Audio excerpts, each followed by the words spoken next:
All right, now we start our 5 minutes. What is 5 minutes? That's the period, that's our podcast. It's part of our NetLingua podcast in which the participants only speak in English. Actually, we've seen here other podcasts in which we spoke other languages other than English. We had Russian. We even had Esperanto, right? Director had Esperanto the other day. There was a lady here speaking Esperanto. It was amazing. But what language do you speak? I only speak Portuguese and a little bit of English. During this 5 minute in Mandarin, for example? Yes, one day we're going to have a 5 minute Mandarin because we do have a teacher of Mandarin here in school. Actually, she's fantastic. But you will speak to her in English then? Yes, that's a good question. You still have to think, how are we going to manage that? Because I don't think she speaks English. Oh. I don't think she speaks English, so how are we going to do this? Well, it doesn't matter. We're going to have her here. Oh, you're still going to meet with the We're still going Mandarin to have teacher. one of the episodes here is going to be with that lady. I can't remember her name, but I know she's fluent in Mandarin, and she's been in Brazil for many, many years. She speaks perfect Portuguese. But since you mentioned, I'm not sure she speaks any English. So the 5 minutes we have to be in Portuguese / Mandarin. That's right. That's only natural. Okay. Yeah, only natural that we do it that way, not to make her feel a little embarrassed or something. There's nothing to be embarrassed about. Okay. Being embarrassed is when I speak English with an American accent and I go to London, and this happened to me back in the 80s. I was visiting London and I told this English person that he had a British accent. Of course he had a British accent. But what really what really took me aback was the fact that he said, "Man, what are you talking about? You have an accent. You're a Brazilian trying to speak with an American accent. You have an accent. I'm a British person. I don't know, an English person. I don't have an accent." And that's exactly what I would like to touch upon here. Okay. Is this matter regarding different accents, right? When you speak to different people from different English-speaking countries, you notice the accent. Perhaps when it comes to comparing the Canadian English with the American one, the differences are very subtle. Very small. Very small. There's one or two words that really are a little bit different. Like there's one famous one that you say, "Oh, this guy is." What is it? Is a Canadian. I want to know. Yeah, it's one that ends with out. They say oat. Yeah, the oat. Every word that ends with out, they say oat. That's I have friends in. You do? Yes, they live in Ottawa, and she's not Brazilian, but she worked in Brazil, and that's how they met. Right. Okay. Right. But he's Canadian, and I noticed this when he says "out." No, what is it? Oh, right? No, like boat. They say, I don't know how they say boat, but I noticed that it was different. That's the only difference. And they make a lot of the Americans make fun of Canadians for having that. And there's a famous speaker. He's you can see his lectures on YouTube. A very famous speaker. He's released many good self-help books. His name is something like Johansson, I can't remember now, Jordan something. He's got a very famous book that has just been released. What's the book about? It's about 12 laws for a good life, something like that. I even feel sorry not to remember his book. Somebody Jordan Peterson.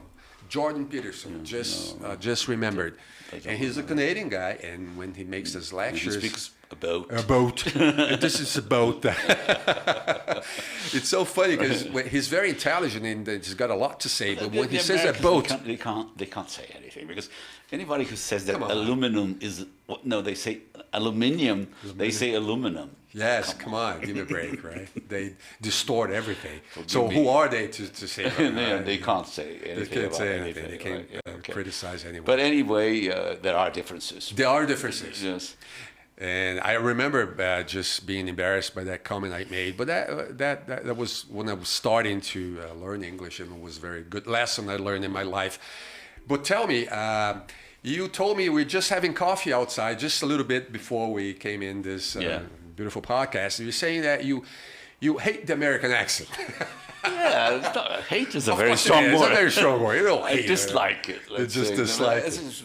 It started when I was 13. Okay. When I went to the Cultura, I had learned by myself. And it was films, American films. Self-taught person. Songs. Yeah. And then I started, when I heard the British pronunciation, I shifted. You fell in love with it. You I fell shifted in right love away. with it. Right. And then that's it. That's it for me. Yeah, and then, well, of course, the stay in London. One thing that is phenomenal in London is also the theatre. Yes. And there is nothing like an English actor. Nobody is better than them, I think. I don't know. The British Certainly actors. Not the Americans. Right. And I from films, the only guy I really like in the American, say, As American actor? As actors is De Niro. De Niro. Okay, I like De Niro. I think he's superb. He's superb. But many of the others I dislike. Sure. Because I think the American tradition in acting is not good. Okay. In my opinion, right? Sure. And the British tradition is very goes all the way back. Old right. and different, thank God. Right. And an American actor, they like to give you things like prêt-à-porter, okay? Okay, sure. And the British tradition is they make you think. Right, it's true. You are watching a guy acting, and he makes you think. That is right. That is a good it's point. It's not ready for you to say, he's angry, he's... It's an excellent point you've made. I've noticed it. Yeah, everything about Americans. It is a pleasure going to the theatre in London. Oh, definitely. I can only imagine. I went to the theatre in New York too, so I can tell you that. Sure. I didn't like it. You could compare, right? You were able to compare. Although I saw some wonderful people, right. Because on stage, but it's their manner, it's their tradition, okay? Right. It's true. Mm-hmm. I only ask you this because, as per my experiences with students who are just about starting to learn the language, they've been in contact with two different sorts of teachers: the ones who have American accents, and the ones who don't, the ones who have adopted the British way of speaking. What I say to them is that, the so-called universal English, is if you speak it with a North American accent, I even extend it to the Canadian or an English accent, you will be understood everywhere. That's for sure. All right. But they also speak, and I had this difficulty I was telling you about in the first month where I was working in the engineering office that I was. Right. I could only understand the English. Right. Okay. And even now, the other day I went to London, and it was a new accent that I was not used to, probably a Caribbean accent. What was that for? Oh, Caribbean. Oh, okay, like Barbados. And they don't pronounce A. A? Yes, they say E. Yes. And so the girl asked me, how are you going to pay? Right. But she said, how are you going to pay? Pay. And stupid me, I just couldn't understand it. Right. How do you mean? How am I going to what? Okay. And then she said it millions of times. How are you going to pay, sir? How are you going to pay? And then she finally said, cash or credit card. Oh, okay. Then you got it. Finally. I apologized to her. So I said, I'm so sorry. I'm so stupid. How could I not understand that? Sure. And there's one thing about these mulatto girls in London. There are a lot. Right. And they're very beautiful. Yes, they are. And they always have an English, white English boyfriend.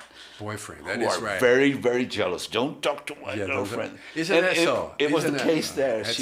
Her boyfriend, it was a big shop, like one of those big shops in London, but her boyfriend was there. Right. Or maybe he wanted to be her boyfriend. Right. But it was what kind of chatting her up, something like that, okay? Right. And then he was furious with me because Because you're talking to her. He thought I was making fun of her accent. I don't know why. Come on.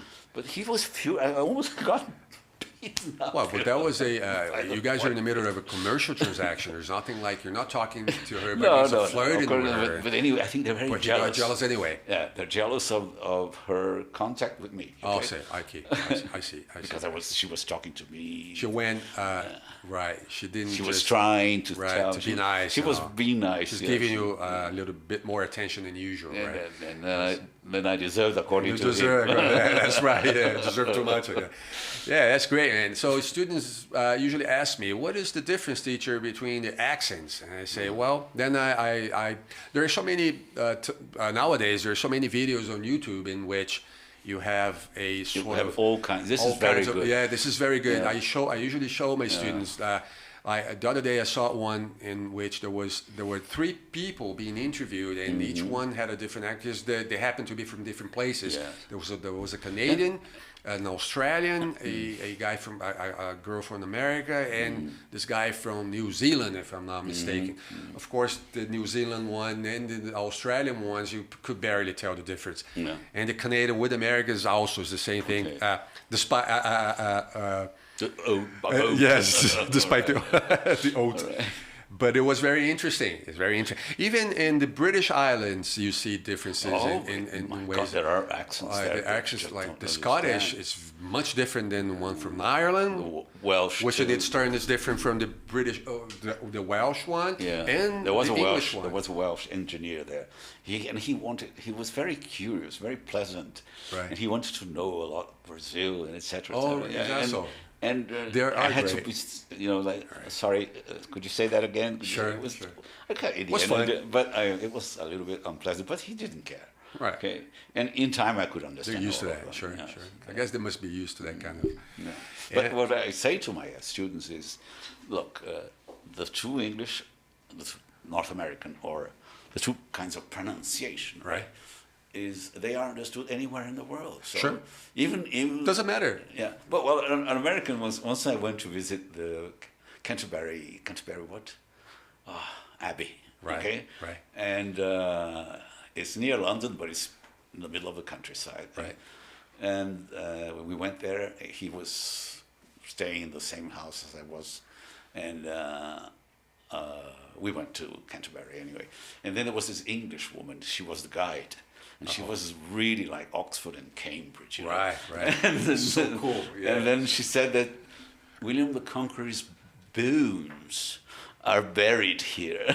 Boons. Boons. And then he said to me, William the Conqueror's what? What the hell? His bones. Oh, his bones. Yes. I didn't even get it the first time. Yeah, because it was like, there are these, I don't stuck up. talk like that. Even the Queen doesn't talk right. like that. Even the Queen doesn't talk in that stuck up way. You don't have to. Yeah. I have a daughter. I have an American daughter. I don't know if I told you. She was born while I lived there, and she's still there, by the way. She's doing very well. As a matter of fact, I'm so proud of her. And she says, Daddy, I would die to date an English person just to hear him talking all day long because it's so beautiful. Yeah. I'm not worthy. I'm not, it is true. Most, now that we... If you see old Hollywood actresses, the stars, somebody like... for example, they made it sound a little bit British. They sounded British, yes. It's Marilyn Monroe herself. I was watching her the other day. She did that. She did that because it's charming and more sophisticated. Of diction. That is true. That is true. Right, yeah. I'm very much. You talked about opera. I myself am very much into rock and roll. I have always been a fan of rock and roll since the Beatles up to the current bands, and I like it crazy too. about it. I'm crazy about rock. I like jazz. Jazz, rock, they're all great. Depending on the circumstances you are in, it doesn't matter. It depends on the best bands in the world since the 60s, I guess, are the British ones. There's no doubt about it. And when you think about quality in rock and roll, you think of British bands. Yes. Although the music was born in America. That is right. But I think if you listen to original black music, roll, it had a lot to say to the world. Definitely. Yeah. I think the good thing in life is never to despise anything. Just absorb everything. It's to your advantage. So there's one thing that I like about America. The British people, they say America. They don't say the U.S. Yes. They have this way. But I don't like saying America because we are Americans too. And one thing that I like about the U.S. is like black music. Oh, definitely. Definitely. Funk music. Well, the first time I heard Billie Holiday, for example. Oh, that's amazing. No, her voice. And I have to thank this to, her voice is just amazing. The Americans, okay? Because they had this Centro Cultural Brasil Estados Unidos, something like that. Segue. And they had a library there. And what do you call a library that contains not CDs? They were Yes, music, records, musical. a record library. Yeah, let's say. record library. I guess that's the name. And of they it. had all the classics. Oh man, And that was the first time I heard Billie Holiday, and I was like, that's wow, you know, unbelievable. like, I'm a Billie Holiday fan Oh, up to today. tell me about it. During the immersions, you'll see there's going to be a karaoke. Sure. Okay.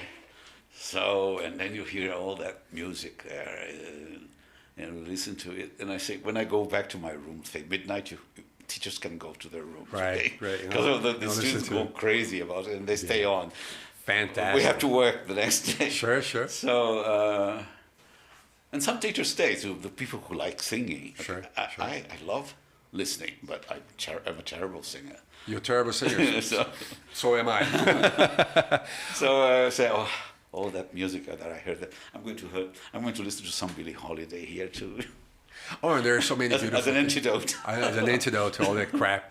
Man, isn't that amazing how your life can be much better if you're just open to new experiences and you're open to absorb different things, not only the things you're used to, but just give yourself a chance to experiment on different things sometimes. That's what makes life much more interesting. You only gain by adopting this sort of behavior. You only gain with that. There's nothing to lose by. And we've gone way past the 5 minutes we had originally intended to, but it's been great. It has been a pleasure. I hope you guys have followed us. Yes. You had two teachers here. I try to speak English with this kind of Mid-Atlantic accent, and you have a pure British accent teacher here.